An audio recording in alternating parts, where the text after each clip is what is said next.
biar menit satu. Tapi sering bolak-balik di sini. Kalau ada lihat pun tadi sore pun saya kemari memastikan. Ibu bapak, kita tidak lupa juga salawat dan salam pada Rasulullah Muhammad Sallallahu Alaihi Wasallam. Baik ibu bapak hadirin jamaah dirahmati ya Allah Subhanahu Wa Taala. Di awal tahun kita sering mendengar resolusi. Betul bapak pernah tahu pak resolusi? Abang-abang anak muda pernah dengar istilah ini resolusi? Ibu pernah dengar istilah resolusi? Selalu awal tahun orang berresolusi. Artinya apa?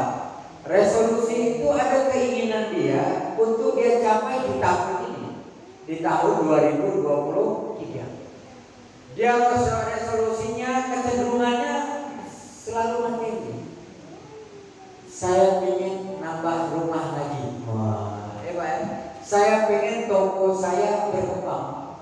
Saya kepengen punya mobil baru. Kalau bapak-bapak ada yang kepengen nambah ibu baru? Enggak. Kita kepengen yang materi sifatnya. Tapi bapak yang dirahmati Allah ibunda, adakah di antara kita atau kebanyakan di sana atau justru sangat sedikit orang beresolusi tahun ini? Resolusinya, saya pengen nikmat ketika beribadah. Saya pengen nikmat ketika sholat malam bangun. Saya sangat merasakan nikmat ketika mau berbagi sedekah. Kira-kira mana yang banyak? Orang cenderung ekonomi atau ibadah kepada Allah? Bu, mana yang banyak bu resolusinya ekonomi apa ibadah? Kecenderungan duniawi, betul? Ibu bapak yang dirahmati ada Allah Subhanahu Wa Taala. Kalau orang mengenal resolusi, konsep Islam luar biasa. Karena Islam tidak bicara resolusi. Islam tidak bicara satu tahun. Islam Al-Quran Allah sampai dalam kita tidak bicara 5 tahun. Tapi ini ayat luar biasa Bapak Ibu. Kenapa kita lebih siap? Kenapa kita lebih oke? Kenapa kita lebih menjadi orang yang selalu terdepan? Karena ayat ini Allah sampaikan. Allah berfirman dalam ayat ini, wal tanzur nafsum ma qaddamat lighad. Apa yang sudah kamu persiapkan untuk apa Bapak Ibu? Untuk hari esok. Kalau resolusi bicara 1 tahun, tapi Islam bicara ke depan, besok. Bapak Ibu kita nikmat segala Masya Allah ya. Kita nggak nyangka juga musola Ar-Rahman, musolanya juga nggak besar karena musola ya, tapi orangnya banyak. Kita pernah masjidnya besar kali, orangnya sedikit. Masya Allah, malah kami ditinggal dengan jamaah. Tapi itu biasa. Tapi ini saya yakin nama mempengaruhi sekali jamaah di sini. Dia ngomong Ar-Rahman, Allah Maha Penyayang, Allah Maha Pengasih, Ar-Rahman Ar-Rahim, pengasih dan sayang. Bapak tahu nggak bedanya Ar-Rahman Ar-Rahim? Ada beda? Pernah tahu nggak bedanya? Apa bedanya Ar-Rahman Allah Maha Pengasih dan Ar-Rahim Allah Maha Penyayang? Saya kasih tahu. Boleh? Boleh Bapak Ibu? Boleh. Ar-Rahman Allah Maha Pengasih. Siapapun dikasih Allah kafir kasih. Enggak minta aja kasih. Orang yang musyrik pun dikasih. Pencuri mau selamat dia curi berdoa kasih. Ar-Rahman. Tapi Ar-Rahim Allah Maha Penyayang. Tidak semua disayang. Kita dapat dua-duanya. Ar-Rahmannya dapat. Karena hanya orang yang mencintai Allah lah yang dicintai oleh Allah. Dapat Pak bedanya Ar-Rahman Ar-Rahim? Jadi ini Ar-Rahman pasti semua kita dianugerahi oleh Allah Subhanahu wa Ta'ala. Dan anugerah Allah yang luar biasa ini jangan kita sia-siakan Bapak Ibu. Ada nggak yang jamin besok kita masih ada Bapak Ibu. Ada teman saya, Abang Nala, dia merasa awet muda. Dia umurnya udah 60. Enggak tua-tua ini. Tengok lebih muda orang dari kalian. Bangga dia. Tahu nggak sekarang? Kapan? Nggak bisa ngapa-ngapain, bolak-balik sakit, masuk rumah sakit. Ada yang tahu. Nah kalau cuma sekedar sakit, kadang kalau orang-orang sufi sakit itu senang ya Pak. Kenapa? Karena sakit kan gugurin dosa ya. Seperti gugurnya daun dari pohon. Bapak lagi flu, ibu lagi flu, gugurin dosa. Orang-orang sufi kecenderungan dia berdoa kalau bisa sakit terus supaya apa? Dosanya habis. Kalau kita kan gitu-gitu kali ya Pak. Kita masih pengen sehat supaya kita beribadah dengan baik. Pertanyaannya, bekal apa yang mau kita bawa nanti ketika kita ketemu atau dipanggil oleh Allah Subhanahu. Bapak Ibu jamaah rahmati Allah Subhanahu wa taala, Allah berfirman, ini strategi bagaimana kita bisa menatap kehidupan yang melelahkan, nafsu mampang dalam dekat untuk persiapan besok. Jadi ketika kita bicara besok Bapak Ibu, Al-Quran bisa bicara besok berarti apa? Tomorrow. Kalau bahasa pendelengan kan copot. Parmina, ini masih ada di Sikiro. Malu sotik. Ada yang dulu malu sotik. Aslinya saya Minang. Aslinya.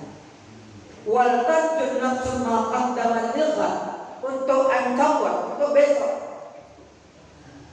Kalau pengertian besok berarti semuanya kita selalu siap. Karena besok bukan hanya berarti besoknya tomorrow, tapi besok yang dimaksudkan Allah di sini adalah ketika kita nanti kelak di akhirat. Atau besok yang dimaksud adalah besok ketika kita diambil oleh Allah Subhanahu wa taala. Sehingga ada satu buku yang luar biasa, Malam Pertama di Alam Kubur. Orang bahas malam pertama di pengantin baru, tapi ada bukunya di rumah saya. Malam pertama di alam. Pernah ngebayangkan situasinya beda, suasananya beda. Kita sendiri, gak ada yang menyelamatkan kita kecuali amal kita. Beruntung kalau orang tua. Ada orang tua yang disiksa oleh malaikat di dalam kubur, siksanya luar biasa. Tapi ketika siksaan itu disiksa, kadang-kadang disiksa, tapi tiba-tiba malaikat berhenti menyiksa orang tua tadi. Sehingga orang tua bertanya, wah malaikat, begitu banyaknya dosa dan salahku, begitu banyaknya yang kulakukan, kenapa engkau berhenti menyiksa? Bukankah belum selesai bahwa dosaku yang begitu banyak? Malaikat tersenyum menjawab kepada orang tua tersebut, wahai ibu, tak tega rasanya aku melanjutkan menyiksamu, karena di luar sana di dunia anakmu mendoakan selamat. Karena doa anak yang mendoakan waladun soleh, doa anak yang soleh mendoakan orang tua bisa menyelamatkan. Bapak Ibu, di akhirat nanti, di alam kubur aja nanti ada yang minta kesempatan. Nggak ada kesempatan. Siapa nggak kenal Fir'aun? Di akhir hayatnya pun dia pengen beriman karena dia tahu sebenarnya bahwa Allah itu ada, Allah Maha segalanya. Tapi karena kesombongannya dia berkata, Ana Rabbukumul A'la, aku adalah Tuhanmu yang paling tinggi. Hebat kayak manapun dia sebenarnya, tapi sudah kerompongan, tak ada lagi kesempatan untuk kita masih ada Bapak? Kita masih ada Ibu? Kira-kira kalau kita hitung umur kita Bapak Ibu, kalau Nabi Muhammad usianya berapa terakhir? 63. Sehingga Rasul katakan usianya umat berapa? Antara 60 dan 70. Ada yang udah dekat-dekat 60? Ada yang udah lewat. Ada yang udah lewat, Masya Allah ya, mau kasih dikasih keluarga. Ada yang belum sampai? Ada 40 menit lewat, anak bayi berlewat kan? Tapi kita yang masih dikasih Allah kesempatan ini, jangan pernah menyia-nyiakan kesempatan. Karena di akhirat nanti surah Sajadah yang diceritakan nanti di akhirat orang-orang kafir, orang-orang yang mereka musyrik itu minta sama Allah, ya Allah, kembalikan kami ke dunia, ya Allah. Farji'na na'mal shalihan inna muqinun. Ya Allah, sebenarnya kami yakin. Kami udah dengar tuh yang dibilang Ustaz, bilang teman aku udah diajak bener. Cuman aku pura-pura nggak denger. Aku udah melihat mana yang baik, mana yang buruk, tapi bukan mataku. Itu yang Allah sini dalam Al-Quran.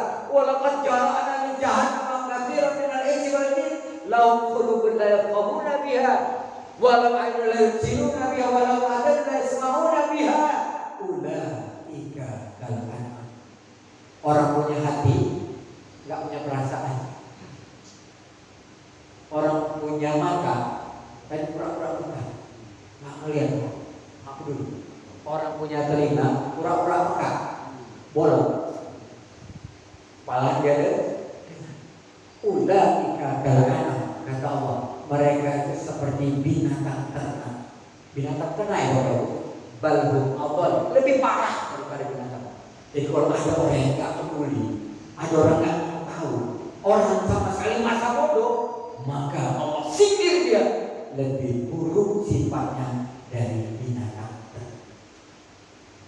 Saya takut bahasnya karena waktunya nggak banyak. Tapi kenapa binatang ternak, boleh sedikit saya sampaikan. Bapak Ibu pernah miara ayam? Pernah? Ada yang tukang jual ayam sini yang potong? Kambing ada? Kambing ternak juga Pak ya? Kambing. Waktu Bapak potong kambing, pernah kawannya di sebelah marah-marah? Cuma teriak aja, tapi nggak marah-marah. Buktinya, saya kasih buktinya. Ada? Saya coba apa? Beduk dari apa? Beduk itu beduk dari apa? Kulit kambing. Pernah nggak kambing atau lembut kemarin marah-marah di beduk? Karena ayam piara, binatang piara itu memang binatangnya nggak peduli. Ya, mohon maaf, nggak peduli. Nah, sekarang coba kita ganggu anak harimau, ada yang berani? Kira-kira marah nggak mamanya? Marah nggak bapaknya? Ya, kalau binatang buas, bapak induknya kawan. Ada yang pernah tahu kampung diserang monyet? Pernah dengar? Itu gara-gara apa? Gara-gara ngambil bunuh anak monyet. Satu kampung. Itu dia Pak. Kenapa Allah sindir seperti binatang? Binatang piaraan, binatang ternak. Kenapa? Binatang ternak itu nggak peduli, lebih parah. Binatang buas saja masih. Nah, ibu bapak yang dirahmati oleh Allah Subhanahu wa Ta'ala, begitu Allah sindir, walaqad zara'na li jahannama katsiran, tapi disediakan kata Allah neraka jahanam. Buat siapa? Yang kita ceritain tadi. Tentu kita yang hadir, insya Allah semuanya punya hati yang baik Bapak ya. Insya Allah kita punya penglihatan yang jelas Bapak ya. Kalau kabur sedikit wajar Bapak usia ya kan. Tapi kalau untuk melihat yang baik dan buruk, saya pikir mata kita jelas Pak ya. Mendengar, saya pikir telinga kita, separah-parahnya telinga kita kurang jelas dengar, tapi kita bisa bedakan mana yang baik dan buruk. Mudah-mudahan kita tidak kesini. Tapi seberapa siap kita untuk ketemu dengan Allah? Surat Al-Qasas ada 4 kunci yang saya persingkat. Yang pertama Allah berfirman, "A'udzubillahi minasyaitonir rajim. Bismillahirrahmanirrahim. Wabtaghi fima ataakallahu daral akhirah." Silakan cari. Prioritas pertama adalah akhirat. Betul Pak? Kalau kita sering slogan apa? Dunia sementara, akhirat selamat. Kalau kita hitung di dunia dengan akhirat, tahu nggak bedanya berapa tahun Bapak Ibu? Alfa sanatin mimma ta'udun. 1000 tahun hitungan bilangan. Jadi 1 harinya akhirat itu sama dengan 1000 tahun di dunia. Jadi kalau ada yang pengen ngerasain neraka seminggu, berarti 7000 tahun ada disiksa. Ada yang mau coba? Siksaan paling ringan ada. Kalau mau coba siksa neraka paling ringan ada. Apa itu, Abi? Pakai terompa, pakai selopnya neraka, langsung melepuh. Aduh, paling ringan ya siksa.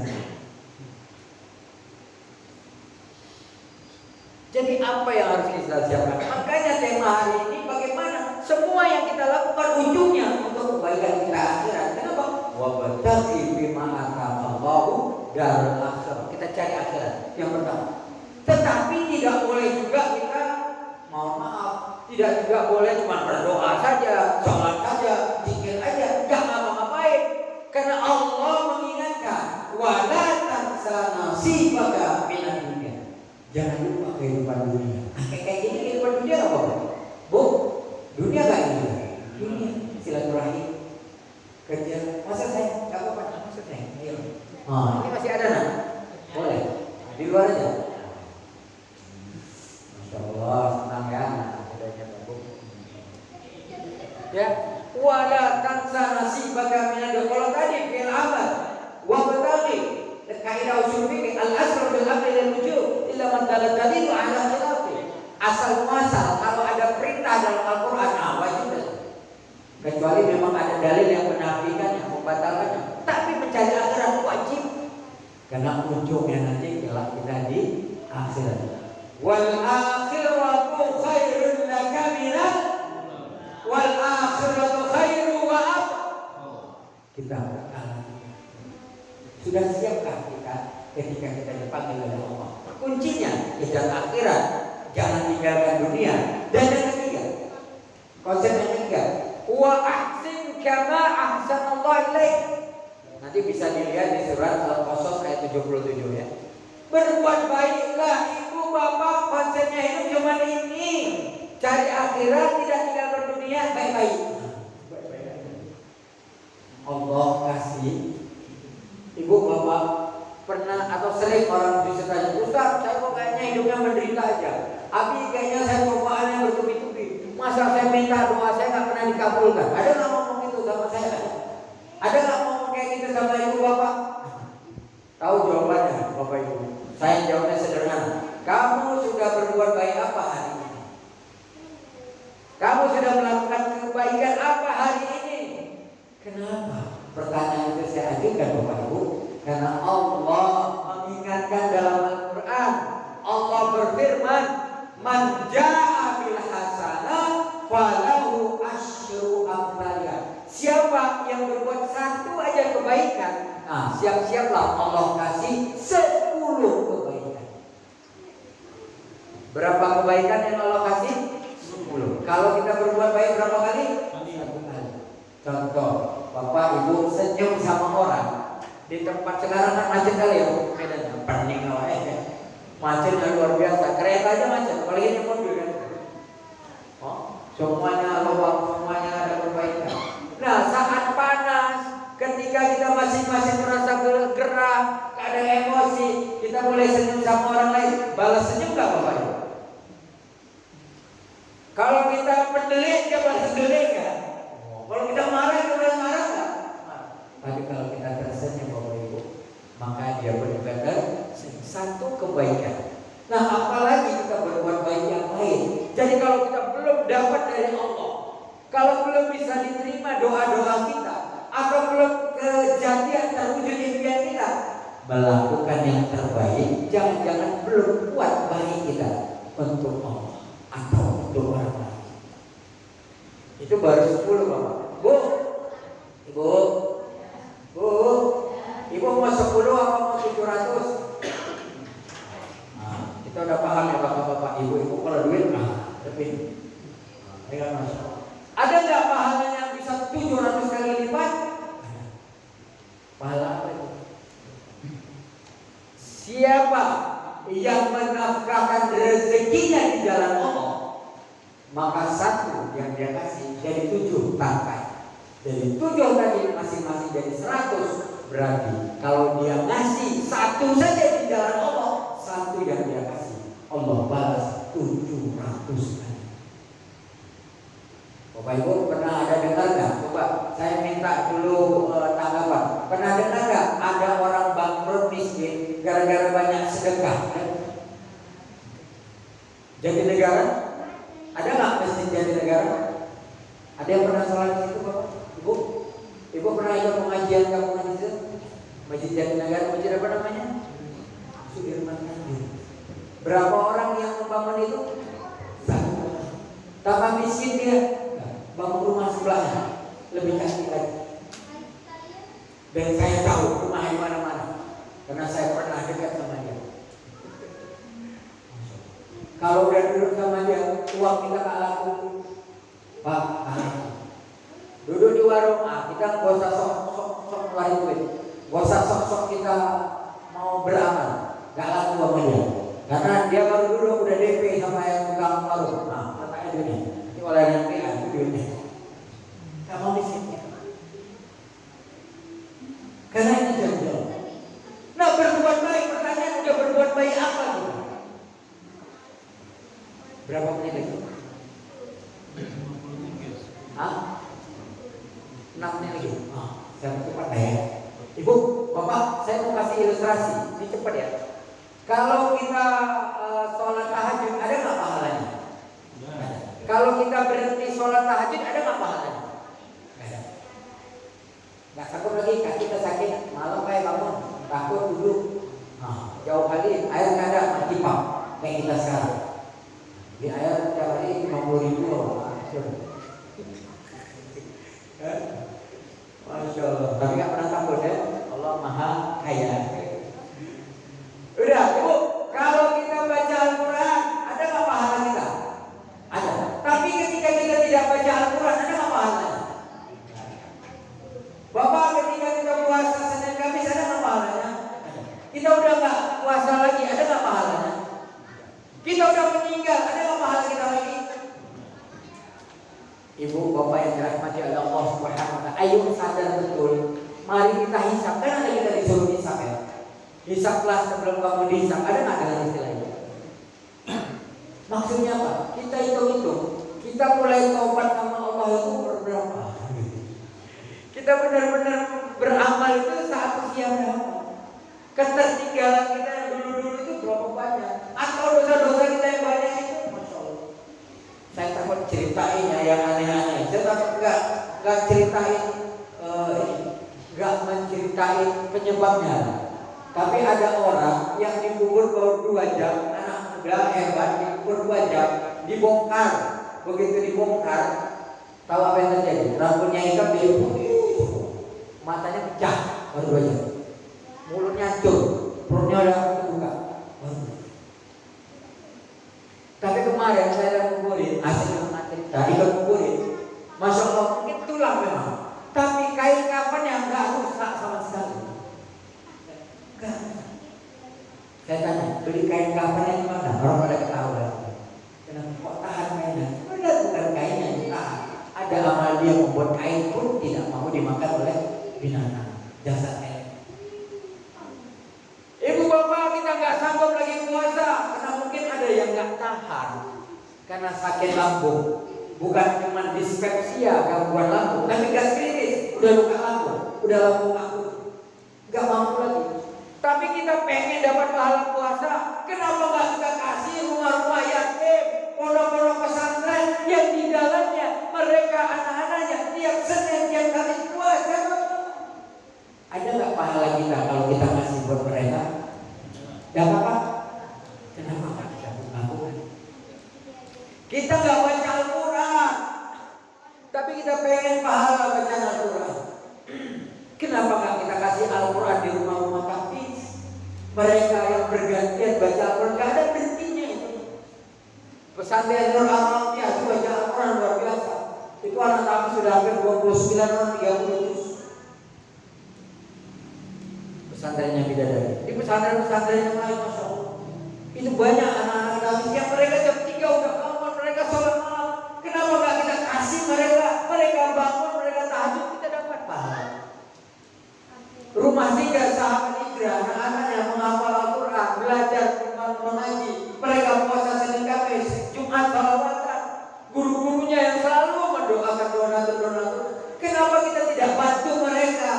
Selagi mereka melakukan ibadah, di saat itu juga pahala kita dapat. Padahal kita juga nggak sanggup lagi melakukannya. Jadi jangan heran ada orang yang amalnya biasa-biasa saja, tapi di akhirat dia hamba Allah yang istimewa. Ada diceritain Nabi Ibrahim ada satu anak muda yang ditanya malaikat, Ibrahim itu siapa? Temanku, tapi juga muridku. Oh gitu. Kenapa? Dia mau rumah tangga besok. Kata Nabi Ibrahim. Oh iya. Besok dia mau rumah tangga. Iya. Oh. Tapi ada berita buruk yang mau sampaikan Ibrahim. Apa malaikat? Besok dia mau mencabut nyawanya. Karena yang datang malaikat di Nabi Ibrahim nggak sampai hati dia, nggak tega dia mau bilangin dia besok mau meninggal, karena dia mau bahwa itu hanya Allah. Wa idza dan apabila ditanya tentang ruh, kulir ruh min amri, ya seandainya keaneh ruh, kulir ruh min amri Rabbi Muhammad. Kalau ada yang nanya kamu tentang ruh, bilang ruh itu urusan Tuhan, urusan Allah, nggak ada yang tahu. Dan Nabi Ibrahim itu tutup mulut, nggak mau dia ngomong. Tapi dia heran, yang katanya mau dicabut besok, tahu-tahu sampai 70 tahun masih ada dia mau pasangan. Ditanya sama Nabi Ibrahim, malaikat, kenapa nggak jadi itu dicabut? Itu haknya Allah. Aku hanya melaksanakan perintah Allah. Karena memang malaikat kan tugasnya wa'yaf'aluna ma tu'marun, kan melakukan apa yang diperintahkan Allah. Gak pernah durhaka sama Allah. La ya'sunallaha ma amara wa yaf'aluna ma tu'marun. Gak pernah durhaka sama Allah dan gak kerjakan apa yang diperintah. Tahu gak apa kata malaikat? Ibrahim, itu hak Allah. Kok gak jadi? Iya. Allah bilang tunggu dulu. Kenapa? Separuh dari hartanya disedekahkan. Kira-kira separuh hartanya disedekahkan, gak jadi meninggal.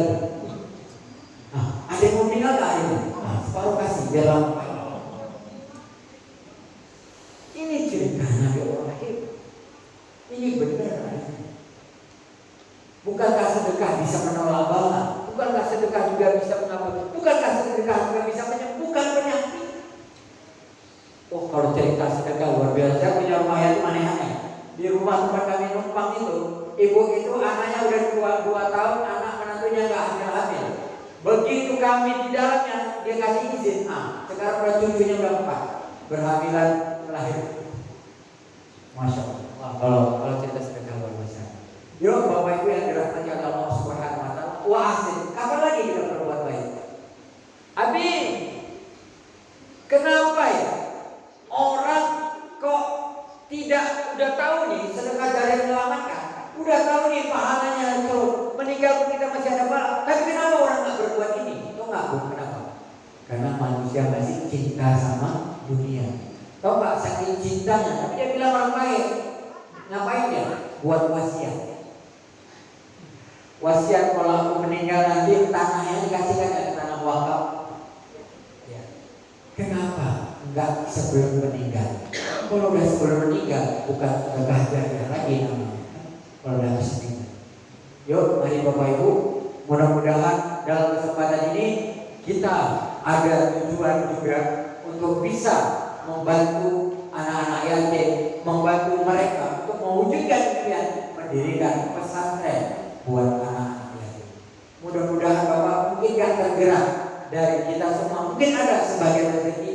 Tapi Bapak bisa nyampaikan ke saudara kita, nyampaikan sama anak-anak Bapak yang sukses, teman-teman Bapak yang sukses, atau enggak berat rasanya menyatakan, manfaatkan jempol kita untuk bisa mendatangkan amal jariah.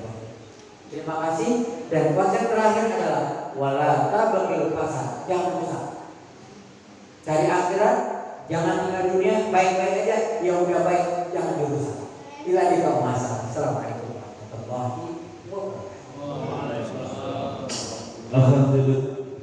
Alhamdulillah, syukur menjadi pengamal Ustaz. Apa yang telah disampaikan Mitra